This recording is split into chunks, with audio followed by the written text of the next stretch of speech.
Docteur Kramer, Monsieur le ministre français de l'économie Emmanuel Macron, Messieurs les membres de la BDA, Mesdames et Messieurs,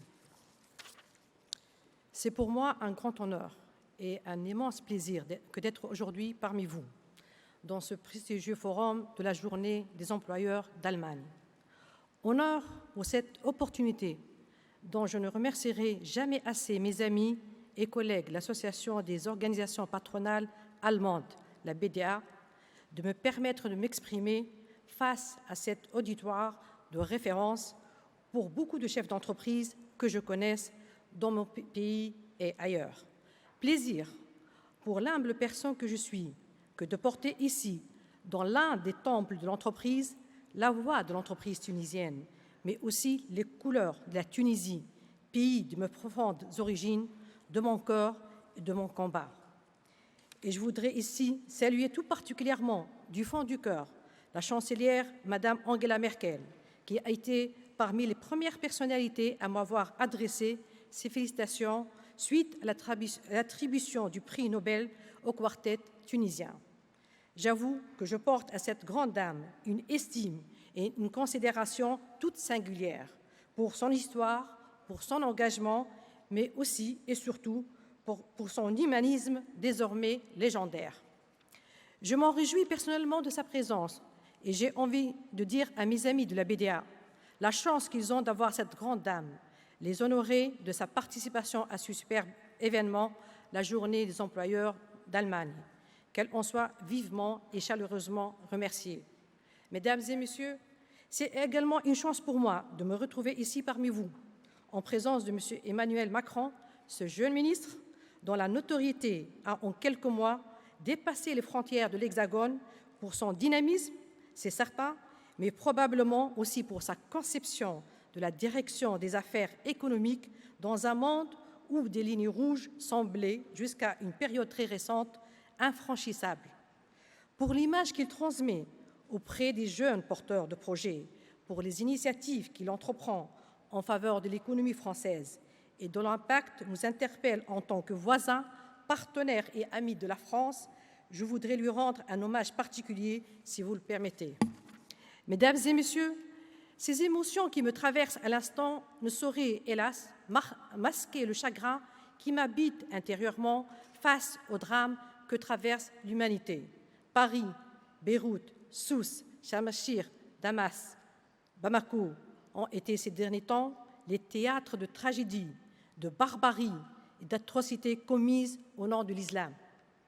Toute la compassion du monde, toute la solidarité de la planète et toute la sympathie de l'humanité ne sauraient alléger la souffrance et la tristesse des familles, des victimes, mais cette horreur n'est ni une fatalité, ni accident de parcours. Il faut que le monde se l'explique, que les peuples épris de tolérance, de liberté et de vie le comprennent et que les vies humaines soient épargnées de ce fléau dévastateur. Une immense responsabilité qui incombe aussi bien aux hommes de religion, aux politiques, aux intellectuels, aux penseurs, aux artistes, aux journalistes et aux leaders d'opinion qu'aux chefs d'entreprise que nous sommes. Chacun de nous, de quelque position qu'il soit, se doit d'apporter des éléments de réponse à cette mouvance d'une sauvagerie inouïe et qui, contrairement à ce qui se répand ici et là, n'a strictement rien à voir avec la religion de l'islam. Je ne m'y reconnais pas. Ce n'est pas la religion qu'on m'a transmise et que je pratique en bonne musulmane tous les jours. La fraternité, la concorde et la paix sont les vraies valeurs de l'islam. Et toute instrumentalisation de ces vertus pour ôter la vie à des innocents doit être rejetée, dénoncée et définitivement bannie pour pouvoir combattre ce fléau de ses origines obscures.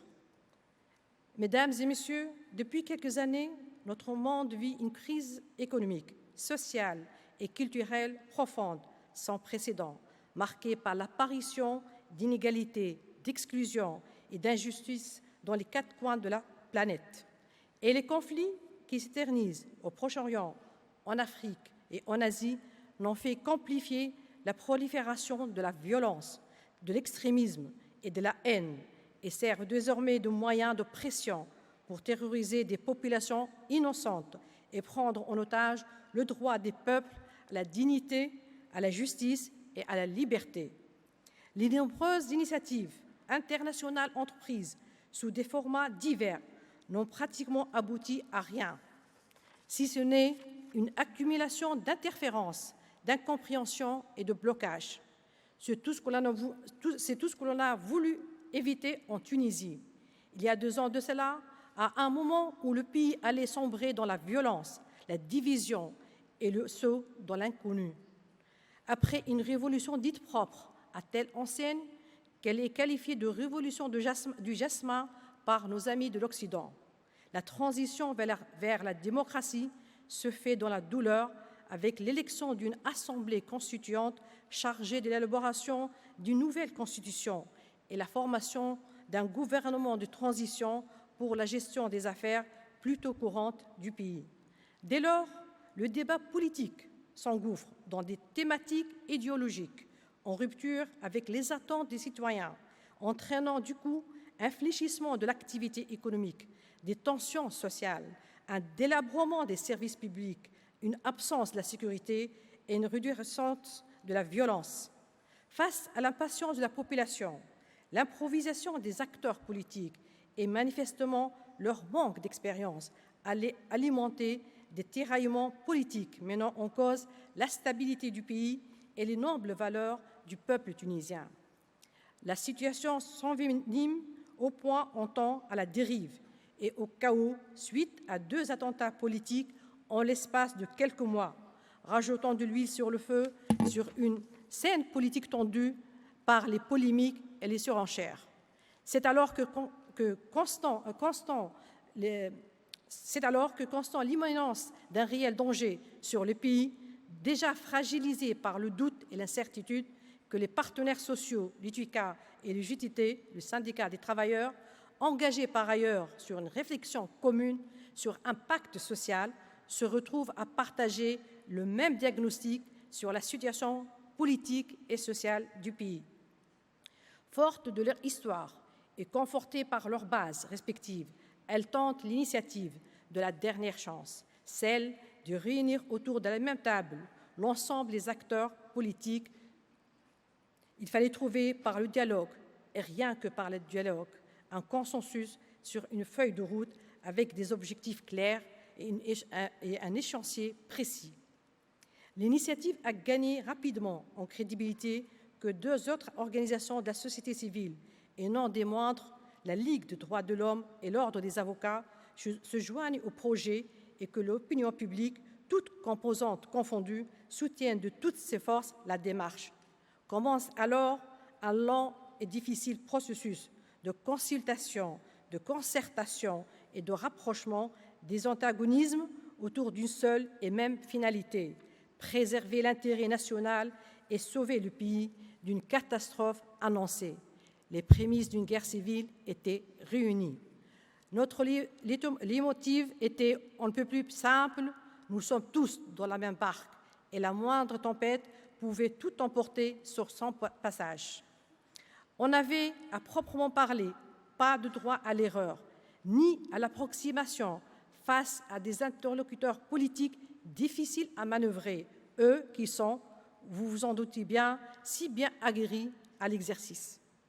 Au fil des jours, des semaines et des mois, la responsabilité de faire aboutir à terme le processus devient incommensurable face aux enjeux de l'étape et aux pressions nourries par les espoirs légitimes de l'immense majorité de la population. Une population qui non seulement n'a pas eu le temps d'apprécier les vertus de sa révolution, mais qui en plus redoute pour l'avenir de ses enfants dans une atmosphère où les perspectives sont assombries par les spéculations politiques et les images d'abattement, de démission et de désespoir. Conscient de la gravité de la situation, il ne fallait pas fléchir, ni montrer la moindre hésitation à une opinion publique accrochée en permanence aux interminables discussions avec toutes les formations politiques, si insignifiantes soient-elles. Plus s'élargit l'adhésion de la classe politique, mieux se perçoit le message du quartet auprès de ses interlocuteurs, des médias, de l'opinion publique, mais aussi des partenaires et amis de la Tunisie. Ceux-ci ont d'ailleurs été d'un soutien infaillible et d'un concours précieux tout au long des pourparlers pour la validation et l'adoption de la feuille de route. La logique du dialogue l'aura emporté en définitive au prix de concessions des uns, de rationalité des autres, mais surtout d'une profonde conviction que la politique d'illusion est une politique fatale qui ne peut conduire qu'à la décadence. Une logique de pragmatisme qui a trouvé son essence dans une sorte d'alchimie qui consiste, au fond, à faire passer des compressions pour atteindre des compromis. Et comme le disait Napoléon Bonaparte, je cite, « Soyons les hommes du pays et non les hommes de parti ». Une citation qui aura trouvé de l'écho auprès de nos interlocuteurs, étrangement imbibés à l'idée de la priorité du sauvetage de la barque et séduits par les discours de la société civile. Eux qui croyaient dur comme fer, qui sont là pour donner des leçons, pas pour en recevoir. Mesdames et messieurs, dans ce printemps arabe qui a nourri tellement d'espoir de justice, de liberté et de paix, qui a suscité un formidable élan de sympathie de par le monde, la Tunisie semble être le seul pays rescapé du retournement dramatique du cours de l'histoire. Ce qui se passe en Libye, en Syrie, au Yémen et même en Égypte donne à cette expérience tunisienne inédite beaucoup de raisons d'espérer. La réussite du dialogue national aura ainsi permis non seulement de dépasser une crise politique aiguë aux conséquences manifestement irréparables, mais aussi la formation d'un gouvernement de technocrates à l'abri des clivages politiques et l'organisation dans la foulée d'élections libres, indépendantes et transparentes.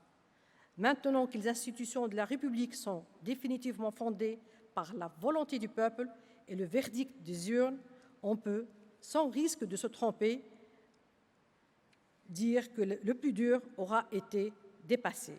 Mais une transition démocratique n'est jamais facile à mener à terme. Le processus est lent, complexe et difficile.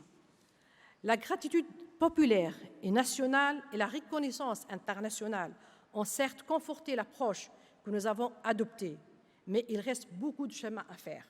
À toute la classe politique que je côtoie régulièrement, de par mes fonctions à la tête d'une organisation d'employeurs, j'ai toujours plaidé que la transition économique est aussi importante, voire vitale, pour la réussite de la transition politique. C'est à ce que je m'attelle et je me bats tous les jours aux côtés de celles et ceux qui me partagent cette vision des choses. J'y crois dur comme fer, d'autant plus que mon pays, la Tunisie, dispose de tous les ingrédients dont il peut se prévaloir pour édifier une société politiquement apaisée, socialement équilibrée et économiquement prospère. N'est-ce pas la finalité de l'engagement des acteurs politiques et économiques et sociaux? Avec une population jeune, éduquée, ouverte sur le monde, un emplacement géographique privilégié, un secteur privé dynamique et aguerri à l'international, une constitution consacrant les libertés fondamentales et un dispositif institutionnel républicain en place, la Tunisie est en droit de prétendre à plus et à mieux. En dépit des résistances, du reste naturel à tout processus de changement matérialisé par des actes isolés et désespérés de groupes peu scrupuleux, la Tunisie, dans son immense majorité, est déterminée à poursuivre cette fabuleuse épopée. Elle est armée en cela par les valeurs ancestrales de son peuple ouvert à toutes les civilisations, 3000 ans d'histoire durant, à ses femmes émancipées et au statut digne des femmes du monde civilisé et à sa jeunesse impatiente de libérer ses énergies pour créer, innover et faire de leur pays un havre de paix et de prospérité. Mais au-delà de ces moyens relativement modestes, en rapport avec la grandeur des attentes et de ses aspirations, elle compte aussi sur ses nombreux amis et partenaires à travers le monde.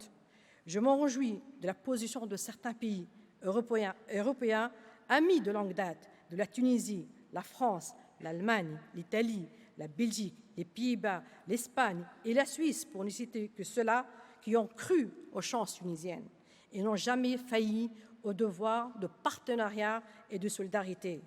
La Tunisie ne leur sera jamais assez reconnaissante, mais elle aspire à davantage de soutien, aussi bien en termes d'appui financier de la part du gouvernement, des bailleurs de fonds et des organisations internationales que d'investissements directs étrangers.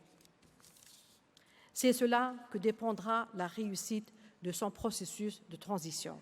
C'est de cela aussi que sera tributaire le sort des autres révolutions du printemps arabe.